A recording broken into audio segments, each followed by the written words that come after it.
Hey everyone! I first wanted to start off by saying thank you so much for having me here today. It really is a pleasure. I'm so fortunate to be in a room full of pro-environment and social justice leaders that I, as a future leader, can look up to as I advance throughout my career.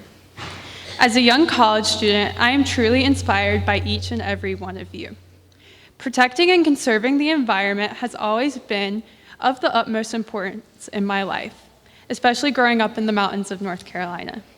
Spending so much of my free time exploring the Blue Ridge Parkway, the New River, and even my own backyard, I became fascinated with the local flora and fauna in my hometown quite young. As I aged throughout my school years, I not only became more passionate about the preservation of the environment, I also became educated on the imminent environmental injustice that impacts people living in North Carolina and beyond. As an active member of Action for the Climate Emergency throughout my high school years, I had the incredible opportunity to learn from environmentalists about how people are being disproportionately affected by adverse effects of climate change, simply due to where they live.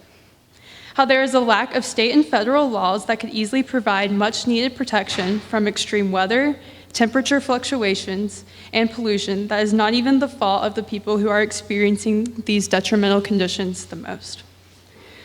With the North Carolina general elections coming up sooner than later, these injustices has been circulating my mind more than ever.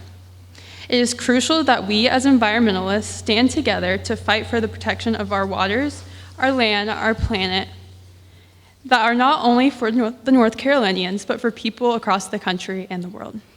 Although I wish my vote would single-handedly promote government officials that are progressive in environmental and social justice issues, the Electoral College unfortunately does not work that way. To successfully vote in these government officials, we must take action. Talking to people, especially young people and students like myself, is a great start. Many people, young and old, believe that their vote doesn't matter. Saying this, if we convince citizens of North Carolina to stand together in the face of environmental injustice, we could really change that trajectory of voting for the better. That is why I stand here today, not to convince you all to vote, because, well, I know you will, but to remind everyone of the importance in communication with the public about environmental justice issues and how their vote can bring justice to people like themselves in the state of North Carolina. Thank you again for having me here today. I am so excited to hear y'all's stories and inspirations.